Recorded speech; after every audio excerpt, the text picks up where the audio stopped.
창세기 5장 21절에서 32절까지 말씀을 보시겠습니다.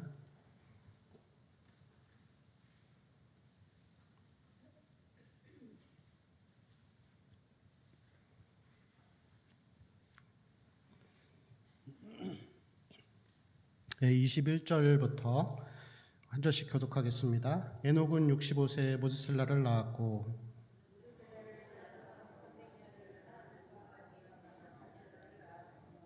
그는 365세를 살았더라.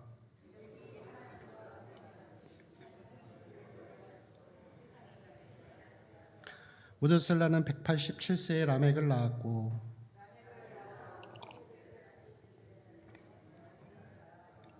그는 969세를 살고 죽었더라. 이름을 노아라 하여 이르되 여호와께서 땅을 저주하심으로 수고롭게 일하는 우리를 이 아들이 아니하리라 하였더라.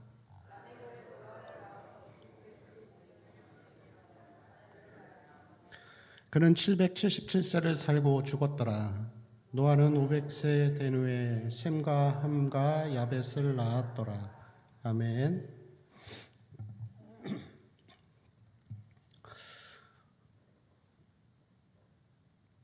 네, 제가 주일날 밤에 이 문을 너무 활짝 열고 잤더니 감기가 살짝 왔습니다. 그래서 제가 이 코로나의 이 예민한 시기에 저는 아무도 안 만나고 어디에도 가지 않습니다.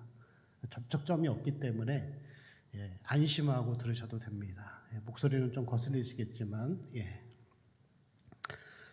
사람들이 믿지 않는 사람들이 인생을 살아가는 관점 중에서는 운명론이 있습니다. 운명론은 일어날 일은 반드시 일어나게 돼 있고 나쁜 일도 일어날 일은 반드시 일어나게 돼 있다라는 그런 생각이죠. 그래서 이러한 운명론은 사람을 반드시 근심으로 이끌게 되어 있습니다. 그리고 이 운명론과는 반대로 우연 발생적인 관점이 있는데 이것은 우연히 세상은 이루어지고 우연히 우리의 인생은 이루어져 간다라는 그런 생각입니다. 그래서 여러분 운칠기삼 이런 얘기 들어보셨죠? 운이 70%고 노력과 수고는 30%밖에 안 된다. 문득 보면 우리의 삶이 그런 것 같습니다. 그래서 이러한 이 세상 사람들이 가지고 있는 이러한 관점들은 사람들로 하여금 근심하는 마음을 가지게 하고 또한 동시에 언제 무슨 일이 일어날지 모르는 그런 불안감 때문에 그냥 오늘 먹고 마시고 즐기자라는 쾌락의 삶을 살도록 이끌어갑니다. 그래서 그런 삶을 이 불확실성의 삶이라고 할 수 있겠죠. 그렇지만 반대로 이 그리스도인들의 삶은 확실성의 삶이라고 할 수가 있습니다.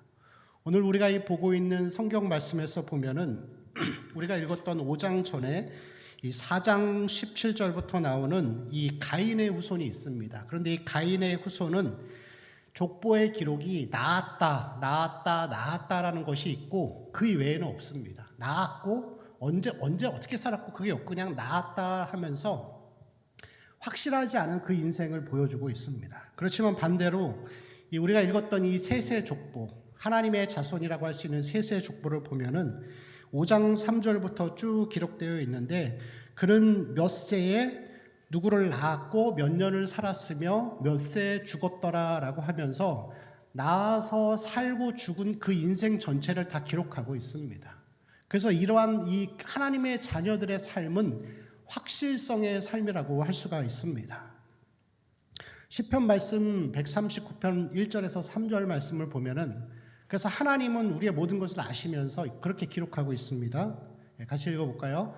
여호와여 주께서 나를 살펴보셨으므로 나를 아시나이다. 주께서 나의 2절이요. 주께서 내가 앉고 일어섬을 아시고 멀리서도 나의 생각을 밝히 아시오며 3절이요. 나의 모든 길과 내가 눕는 것을 살펴보셨으므로 나의 모든 행위를 익히 아시오니. 자, 여호와 하나님께서 우리를 아시는데 앉고 일어섬도 다 아신다는 것입니다. 우리가 언제 태어난지 아셨고 그리고 언제 죽을지도 아시고 우리 삶 가운데 모든 일들을 어떻게 일어날지 주님은 다 알고 계시고 그 가운데 우리를 인도해 주신다라는 말씀이죠. 신명기 29장 5절 말씀에도 그런 말씀이 있습니다. 우리 한번 같이 읽어볼까요? 주께서 40년 동안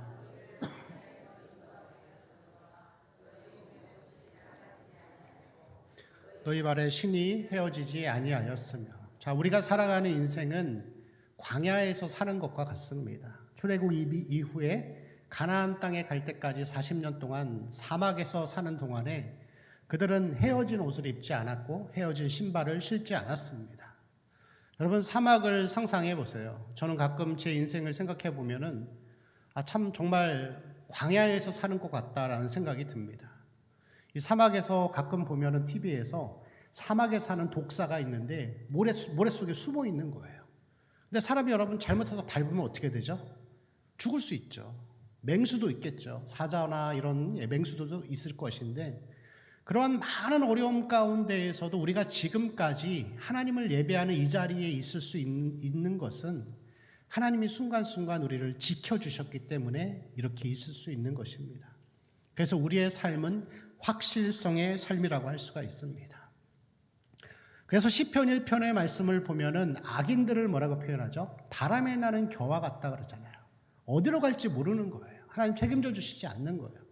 그렇지만 의인의 삶은 어떤 삶이죠? 시냇가에 심은 나무와 같아서 여호와께서 인정하신다 그랬습니다. 인정하다라는 뜻이 바로 알다라는 뜻입니다. 하나님이 다 아시는 거예요. 우리 인생 전체를 아시기 때문에 우리의 삶은 걱정과 근심이 아니라 하루하루 이렇게 살아있음에 감사하며 최선을 다하며 살아가는 삶이 되어야 할 줄로 믿습니다. 이 확실성의 삶을 사는 우리 그리스도인들이 그러면 하나님과 어떻게 우리가 살아가야 하는지 21절부터 24절까지 말씀을 우리 한 번 더 읽겠습니다. 21절이요. 시작. 에녹은 65세에 무드셀라를 낳았고 무드셀라를 낳은 후 300년을 하나님과 동행하며 자녀들을 낳았으며 그는 365세를 살았더라. 에녹이 하나님과 동행하더니 하나님이 그를 데려가심으로 세상에 있지 아니하였더라. 아멘. 확실성의 삶을 사는 우리 그리스도인들은 하나님과 동행하는 삶을 살아가는 것입니다. 그러면 우리가 이 동행한다라는 뜻이 무엇인지를 아는 것이 먼저 중요하겠죠. 단어적인 의미에는 함께 걷는다라는 뜻이 있습니다. 함께 밟아추어 걸어가는 거예요. 그래서 하나님과 친밀한 교제를 하고 인격적인 관계를 맺는 거예요. 그래서 여러분 말씀과 기도를 통해서 하나님과 함께 걸어가는 거예요. 이 어떤 카톨릭에서는 보면은 예수 기도라고 해가지고 계속 예수 기도를 하면서 주 예수여 내게 자비를 베푸소서 하면서 한 걸음 한 걸음 길에서 걸어갈 때마다 그러한 훈련들을 합니다. 이 로렌스라는 이 수사가 쓴 이 하나님의 임재 연습이라는 책을 보면은 이 사람이 하나님과 동행하는 훈련을 하는데 설거지를 하면서도 하나님을 생각하고 화장실에서 일을 보면서도 예수 그리스도의 십자가를 생각하면서 실시간으로 하나님을 생각하는 것을 동행으로 그렇게 표현을 하고 있습니다. 근데 여러분 중요한 것은 뭐냐면은 이 동행이라는 의미는 매일매일 하나님과 관계를 맺고 교제를 맺는 것을 넘어서 하나님의 마음을 알고 그 아는 마음대로 우리가 삶을 실천하는 것을 이야기하는 것입니다. 처음에 남녀가 사랑해서 결혼을 하면은 이 사랑하는 마음이 너무 커서 막 설레이고 늘 이 달달한 사랑을 하죠. 근데 여러분 그 달달한 사랑이 얼마나 가죠? 한 3년 가면 많이 가겠죠. 그 다음부터는 달달한 사랑보다는 신뢰와 어떤 그 신의의 마음을 가지고 사는 거잖아요. 그럼 여러분 부부가 달달한 사랑이 끝나고 나서 신뢰와 신의가 쌓이기 위해서는 어떻게 해야 되죠? 많은 대화를 해야 돼요. 대화를 하면서 서로의 생각을 나누고 공유하면서 서로가 잘못된 점을 서로 고쳐가면서 살아가는 거예요. 근데 여러분 우리가 하나님과 동행한다라고 하는 이 의미도 보면은 그냥 하나님을 매일매일 묵상하고 임재를 연습하고 그것만을 말하는 것이 아니라 하나님이 우리의 마음 아시잖아요. 우리 마음 다 아시는데 동일하게 우리도 하나님의 마음을 알아들이는 거예요. 그게 여러분 동행입니다. 좀 더 구체적으로 여러분 설명을 해보겠습니다. 우리 22절 말씀을 한번 같이 읽을까요? 시작. 무드셀라를 낳은 후 300년을 하나님과 동행하며 자녀들을 낳았으며. 자, 동행을 하는데 이 에녹이 자녀들을 낳으면서 동행을 하는 거예요. 그럼 여러분 자녀들을 낳으면서 동행했다는 것은 무슨 뜻이죠? 요즘 코로나 때문에 아이들이 학교에 못 갑니다. 저희 이 둘째 아들도 오늘 처음 갔어요. 작년 12월에 방학하고 오늘 처음 갔는데 6개월 동안 엄마들이 아이들 밥해 먹이느라 많이 힘들었을 겁니다. 그래서 제가 이렇게 아침이나 오후에 출근하거나 퇴근할 때 이 주택가를 걸어가다 보면 이 주택가 집집마다 엄마들이 화내는 소리가 되게 많이 들려요. 아이들 때문에. 스트레스가 많은 거예요. 자녀들을 낳으면서 여러분 동행한다라는 이 의미는 세상 가운데에서 하나님과 동행하는 것을 이야기하는 것이에요. 어디 멀리 속세를 떠나서 수도원 이런 데 가서 하나님과 동행하는 것이 아니라 삶 가운데 어려움이 있지만 고통이 있지만 그래도 끝까지 하나님을 잊지 않고 나아가는 삶이라고 할 수가 있습니다. 그리고 이 동행이라는 의미에는 또 이런 뜻도 있습니다. 히브리서 11장 우리 5절 말씀을 한번 같이 읽어보겠습니다. 시작. 믿음으로 에녹은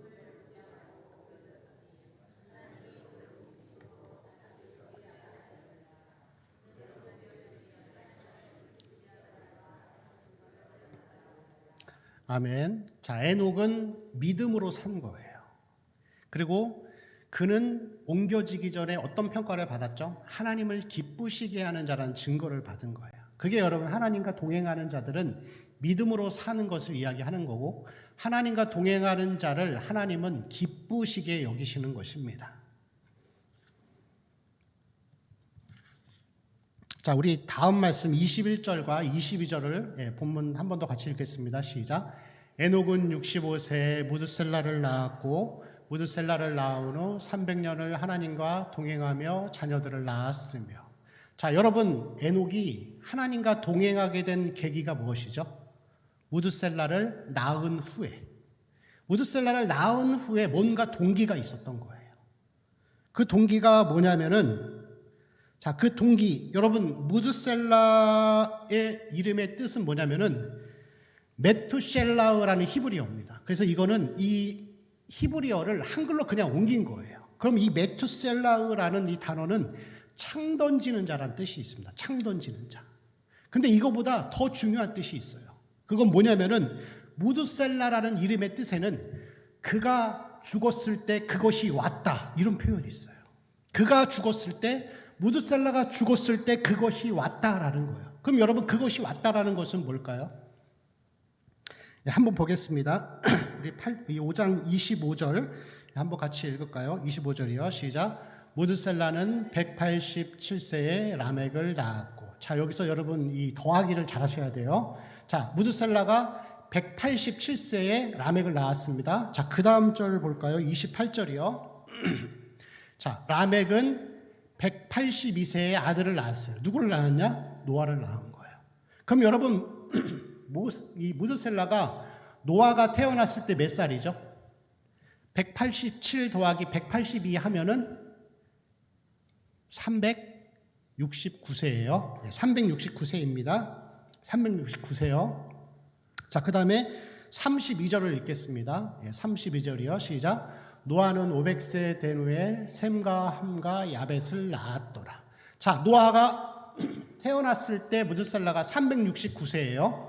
그럼 노아가 500세가 됐으면 이때 이 무드셀라의 나이는 몇 살이죠? 869세죠. 869세요. 자, 더 나가서요. 7장 6절. 여기서는 우리 성경을 보셔야 됩니다. 성경에 보면 여기 있네요. 보시면은 7장 6절에 보면 홍수가 땅에 있을 때 노아가 몇 세라고요? 600세. 셈과 함과 야벳을 낳고 나서 100년이 지난 다음에 홍수가 난 거예요. 그럼 여러분 무드셀라는 이때 몇 살이죠? 홍수가 났을 때 969세예요. 그럼 여러분 이게 무슨 뜻이냐면은 그가 태어났을 때, 그가 죽었을 때 그것이 왔다라고 하는 표현은 무드셀라가 죽은 그 다음에 그 해에 홍수 심판이 나타난 거예요. 그럼 여러분, 에녹이 자기 아들 이름을 무드셀라라고 지을 때 그가 죽었을 때 심판이 왔다라는 것을 어떻게 알았을까요? 하나님 보여주신 거예요. 그래서 동행을 시작한 거예요. 하나님이 심판할 것이라는 것을 알았기 때문에 300년간 하나님과 동행하면서 이 동행의 삶을 살아가기 시작하는 거예요.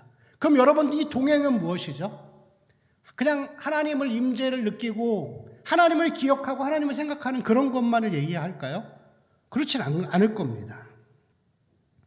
자, 유다서 14절, 1장 14절과 15절을 보면은 에녹에 대한 표현이 정확하게 나옵니다. 같이 읽어보겠습니다. 시작.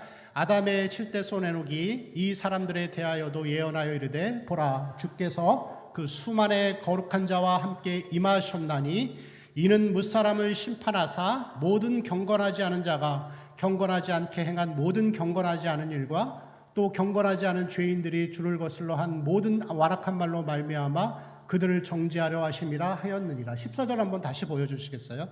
자, 에녹이 말하는데 뭐라고 예언하죠? 보라, 주께서 그 수많은 거룩한 자와 함께 임하셨나니, 예수 그리스도의 재림을 예언한 거예요. 그것을 선포한 거예요. 그는 알고 있었어요. 예수님이 오실 거라는 것을 뭔 뜻인지는 잘 몰랐을지 모르겠지만 예수 그리스도의 재림이 올 것이다. 그러면서 15절에 심판에 대해서 계속 이야기를 하는 거예요. 그럼 여러분, 이게 뭔 뜻이죠?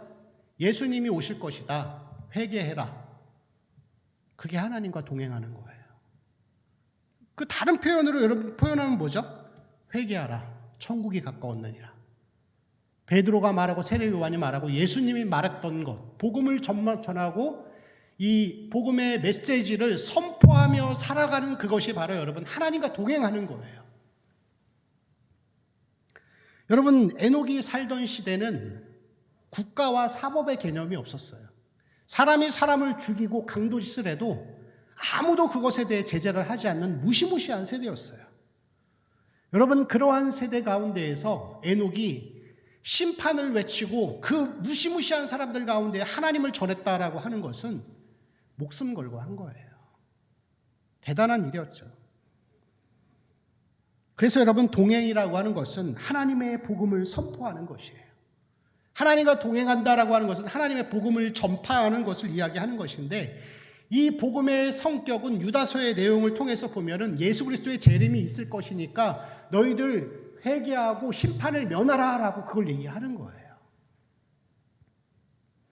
여러분, 그래서 이 에녹의 일을 통하여서 하나님과 동행하는 것, 그것은 복음의 선포인데, 이 복음을 전하는 것에 있어서 두 가지가 중요한 게 있습니다. 하나는 뭐냐면은 이 복음의 성격, 메시지, 하나님 말씀의 성격에는 순서가 중요해요. 순서가 바뀌면 안 돼요. 여러분, 복음의 메시지는 순서가 있는데 부정 다음에 긍정이에요. 회개하라, 심판이 가까웠느니라. 그러면 회개하면 회복될 것이다. 그게 여러분 복음이잖아요. 구약의 선지자들이 전했던 메시지를 다 생각해 보세요. 에스겔, 이사야, 엘리야, 예레미야, 이 사람들이 회복을 먼저 말했나요? 그렇지 않죠. 회개해라. 심판이 올 것이다. 그리고 회개하면 하나님이 용서해 주시는 거예요. 그래서 여러분, 복음은 부정 다음에 긍정이 와야 되는 거예요. 이 순서가 여러분 바뀌어버리면 안 되는 것이죠. 또 한 가지 복음의 성격은 뭐냐면은 균형이에요. 부정과 긍정 중에서 어느 한 가지를 말하지 않거나 한 가지만 계속 말하는 것은 이단만큼 심각한 것이에요. 우리의 복음의 성격은 부정과 긍정, 그리고 하나님의 사랑과 하나님의 공의를 순서에 맞춰서 균형 있게 전하고 살아가는 것이, 여러분, 그게 하나님이 기뻐하시는 삶이고 그게 하나님이 믿음으로 산다라고 우리를 평가하시는 기준이라고 할 수가 있습니다. 예전에 저는 어렸을 적에 이제 시골에서 교회를 다녔는데, 그때만 해도 교회가, 우리 교단은 굉장히 하나님의 공의와 심판을 많이 말하던 시대였어요. 그래서 주일을 지킨다라고 하는 이 개념도 주일을 성수했다라는 개념 자체가 오전 예배 드리고 오후 저녁 예배까지 다 드려야 주일을 지킨 거예요. 근데 그 중에서 한 집사님이 이제 건설 일을 하셨는데 주일에도 일을 해야 되는 거예요. 근데 그러다 보니까 오전에 예배를 마치고서 그게 가시더라고요. 그리고 한 몇 주를 그렇게 가시더라고요. 그래서 오후 예배나 저녁 예배는 안 드리시고 이제 가시는데, 이제 저희가 예배를 드리고서 거기가 이제 집에서 가려면은 교회를 한 30분 정도 차를 타고 가야 되는 그런 산골이었어요. 근데 이 차를 타고, 교회 차를 타고 막 가고 있는데 한참을 가다 보니까 앞에서 사고가 난 거예요. 그 자세히 봤더니 그 집사님인 거예요.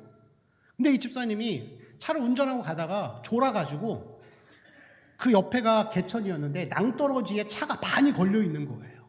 잘못하면 까딱하면 떨어질 수밖에 없는 상황. 그래서 이 집사님이 그러고 나서 얼마나 많이 회개를 하셨는지 몰라요. 그분에게 있어 하나님은 여러분 어떤 분이죠? 무섭고 심판하시고 그렇게 인식이 되어 있는 거예요.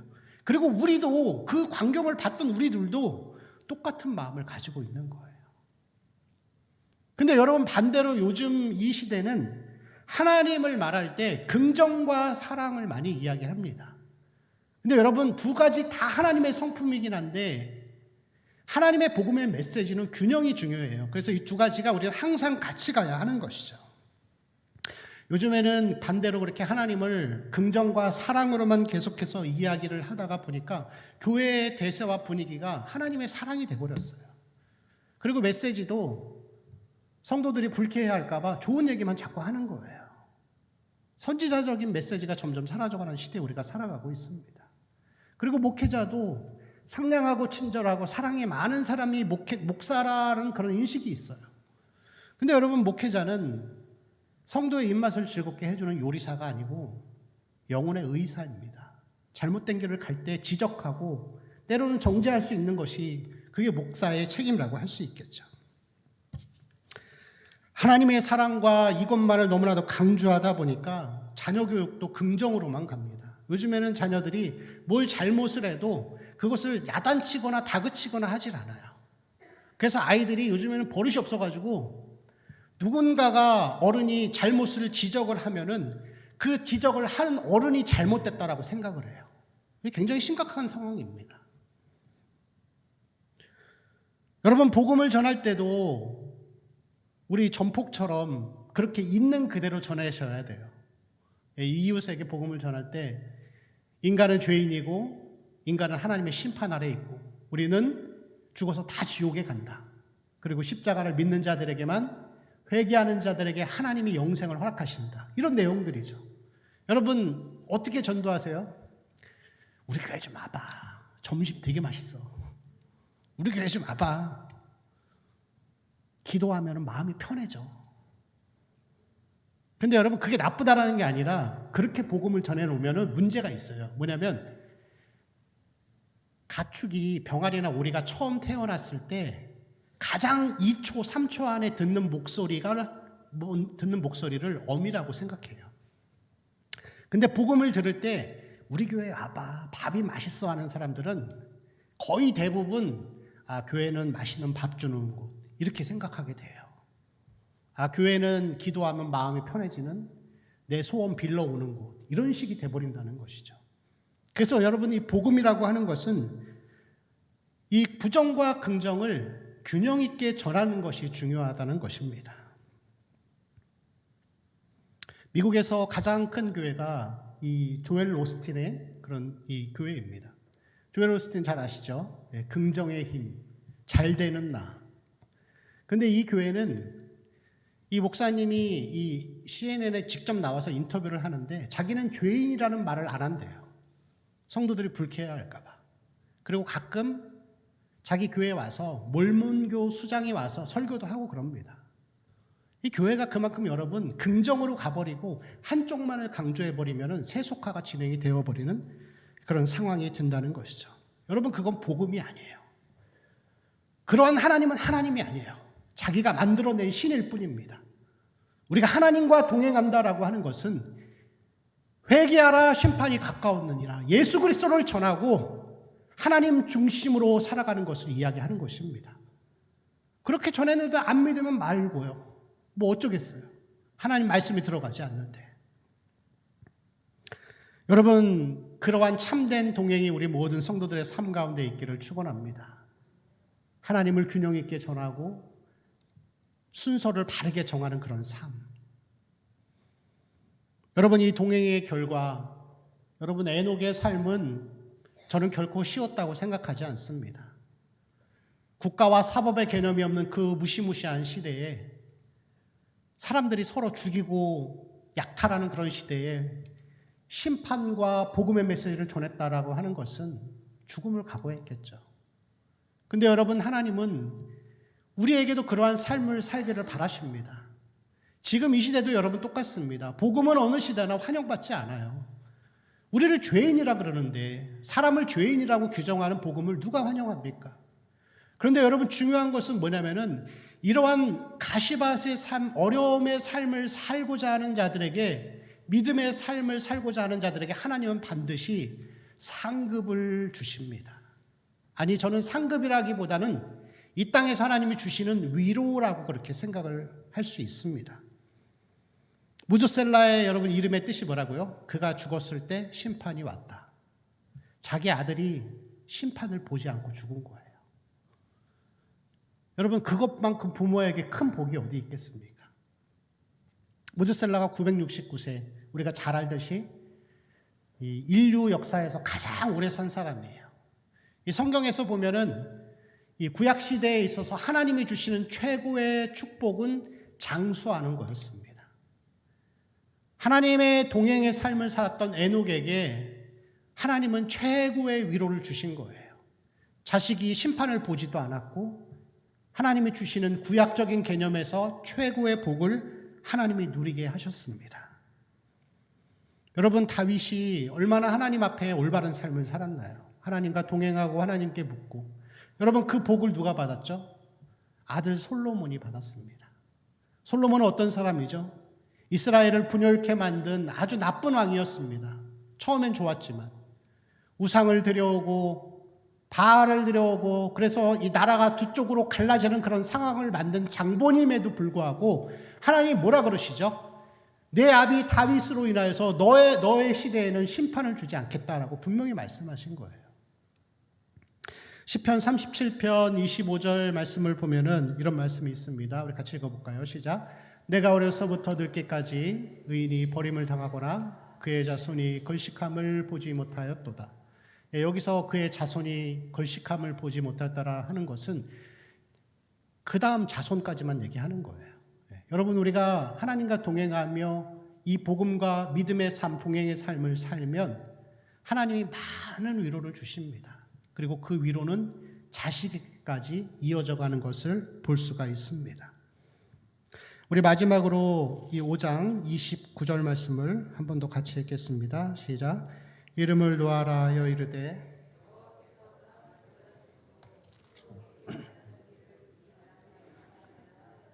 아멘. 여러분, 이 4장에 나오는 가인의 후손 라멕의 아들들을 통하여서 이 세상 가운데 많은 문명들이 탄생하게 됩니다. 그래서 음악도 생겨나고 이 무기나 어떤 이 기구들도 만들어내게 되죠. 그리고 가축을 치는 자의 조상도 나오죠. 그래서 눈부신 문명들을 이룩합니다. 근데 여러분, 셋의 후손을 통해서는 눈에 보이는 가시적인 성과들이 있었을까요? 아무것도 없었어요. 그냥 하나님과 동행하면서 이 에녹이 하나님의 복음을 선포한 것밖에 없었습니다. 그리고 이 마지막에 이 이야기하기를 노아 이 아들을 통하여서 수고로운 우리를 하나님이 쉬게 하시겠다, 위로하시겠다라는 그런 메시지를 주면서 이 5장이 끝나게 됩니다. 그리고 여러분, 중요한 것은 홍수 심판이 났을 때 그 가인의 후손이 일어났던 눈부신 문명들은 싹 없어집니다. 다 없어지고 뭐만 남죠? 에녹의 후손 노아와 자녀들만 남아서 다시 역사를 시작하게 됩니다. 여러분, 하나님 앞에서 가장 귀한 가치가 무엇인지를 잘 생각해 보시기 바랍니다. 이 땅에서 살아가면서 하나님이 우리에게 원하시는 것은 에녹과 같은 삶일 것입니다. 하나님과 동행하는 삶을 살아가시기를 축원합니다. 믿음으로 하나님을 기쁘시게 하면서 이 하나님의 복음을 우리 온전히 또 그리고 능력 있게 또 선포하며 살아가는 우리 성도들의 삶이 되시기를 축원합니다. 우리 같이 한번 기도하겠습니다.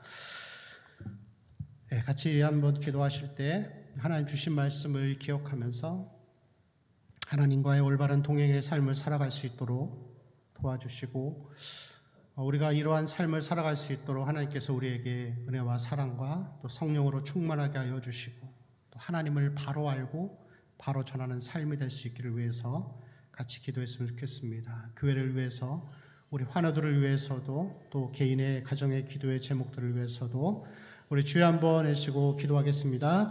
주여